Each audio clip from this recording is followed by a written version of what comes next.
something with a last bit. Witnessing a miracle. I spent more than 20 days in the desert getting to know their families. So to see them all emerge and what a survival story in a year where we really needed some hope. They gave us hope. They gave us a happy ending that is so rare, especially in our business and news. So it was truly a remarkable moment. One that I hope I get to have another story like that in my lifetime, but that is certainly something that I look back on, and it gives me goosebumps just to think about it, Carson. Yeah, that really was. That was something wonderful. And then one of them came over here to New York a few months ago, ran the marathon. Right, and it's How everyone comes right here. I've been there. Some have been enjoying their limelight a little bit. They become international heroes, stars. So beyond the marathon, they've in fact been able to enjoy soccer matches. They just recently went to see Manchester United play in the UK. So they've been enjoying the perks of their newfound stardom. Carson. Yeah, that is true. What a great story. Thanks for that. Amy Robach, over to you. Hey, I had a pretty significant year myself. 2010 was a year of personal changes. I happened to marry the love of my life on my 37th birthday. Andrew me as well. And I already had 2 beautiful daughters, and I inherited 3 beautiful stepsons as well. So now we have 5 kids. My grocery bills are a lot higher. My laundry piles are a lot bigger.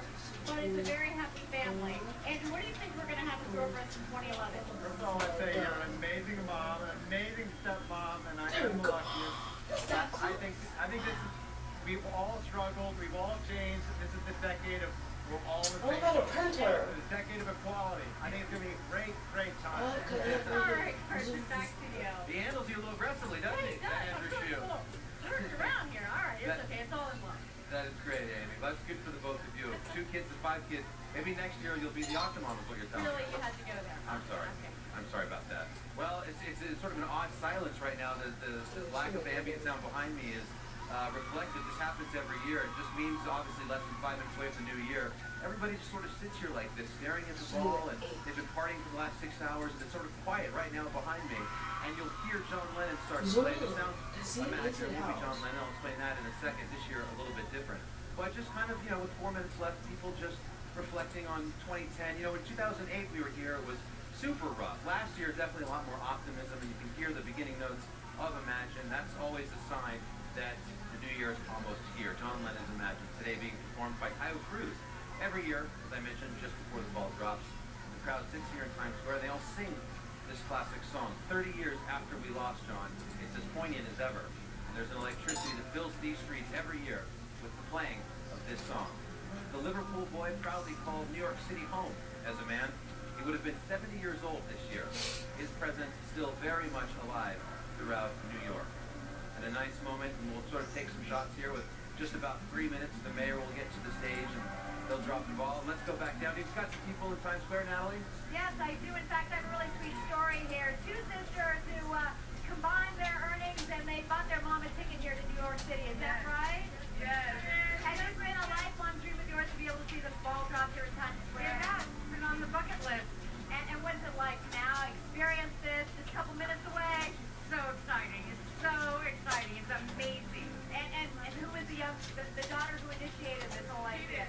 You did it, right? Yes, All right. Well, you're a good daughter. Take care of your mom. That's what we love to hear. Stories like that. It's all about the family on New Year's Eve. Carson, Happy New Year. Well, thank you very much. This really is a cool couple of minutes. You feel like everybody collectively, and with social networking, we're all connected. But as a humanity, how often are we all ever gathered? If you go into a Starbucks, people are online, they're talking to one another, but they don't really interact with one another. And a night like tonight is a great reminder of that. You can sort of feel everybody collectively taking 2010, putting it into whatever time capsule, and sort of just putting it behind them and looking forward to 2011. Really a feel of great optimism and hope. This year, even more than last. And just a nice, if it seems somber right now, it is, but that's about to end here in less than 2 minutes as we'll take you over to the mayor on the stage, and you'll see the final moments of 2011. Let's go back to Amy quickly in the crowd for some final thoughts. Yes, Carson, we have a great story here. You all have been having the time of your life. This is also on your bucket list, and it's a special day for you. It is. I just turned 40, and so I've always wanted to celebrate New Year's Eve in Times Square. So here I am. Oh, we're so happy for you, and you made it here, young lady, because you got what? I got straight A's. 2 years ago, I was sitting at a party in Washington, D.C., our hometown, and I said that I want to go to that. I want to go to New York City for New Year's Eve.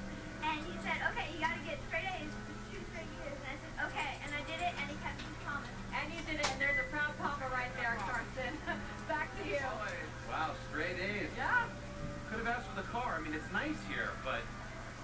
You should have asked for the car.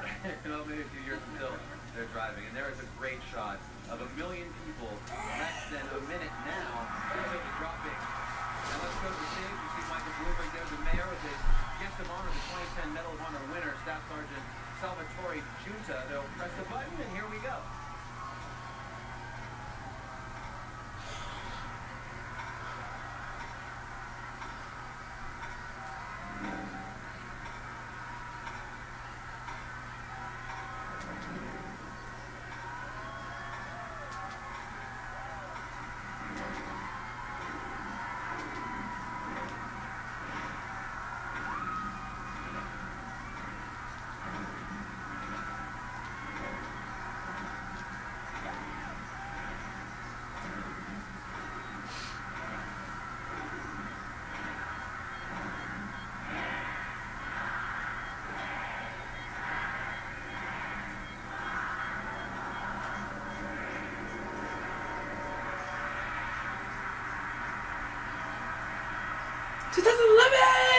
Woohoo!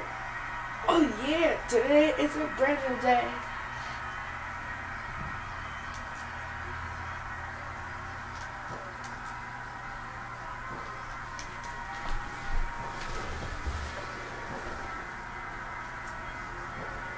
Can see.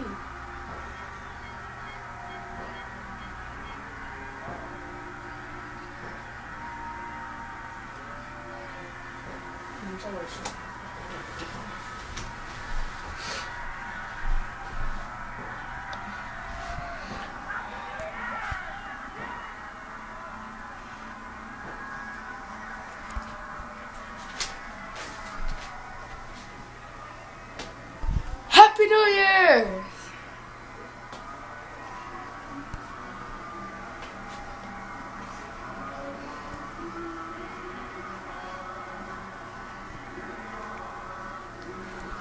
Now I'll zoom in for the last couple of minutes.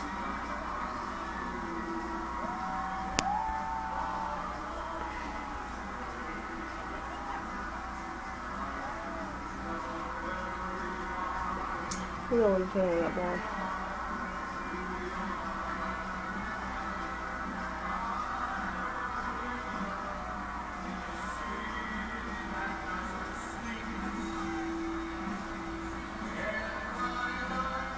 Let all of us at the NBC Universal family be the first to wish all of you a very happy and healthy 2011. Sorry, I've got confetti in my teleprompter. Happy New Year, everybody. For some Midnight Impressions, let's go down the street. Natalie, Happy New Year. Happy New Year to you, Carson. It's a crazy scene right here. As you can see, we got a family here who drove down from Toronto. You've actually done this before, though, right? We came here last year, but this year's way better. Why is it better? Why better? Because it's 2011, baby! There you go. It is 2011. Let's hope it's a better year on so many fronts. All right, Carson, Happy New Year. Oh, and the party begins in New York City. Thank you, Natalie. Now, Amy Robach managed to actually capture the midnight moment with the masses. Happy New Year, Amy. Happy New Year, Carson. We've handed out the Samsung Captivate phones available only at AT&T. Some of our revelers here, and they captured the atmosphere, the ball drop, using the 5.0 megapixel camera with HD recording. And let's now relive the midnight moment. Put in your phone table. Let's press play. All right. There we see the confetti. 2 different angles of the ball dropping. Everyone kissing. It's very cool to see it all happen again. Happy New Year's. In HD, Carson. Wow.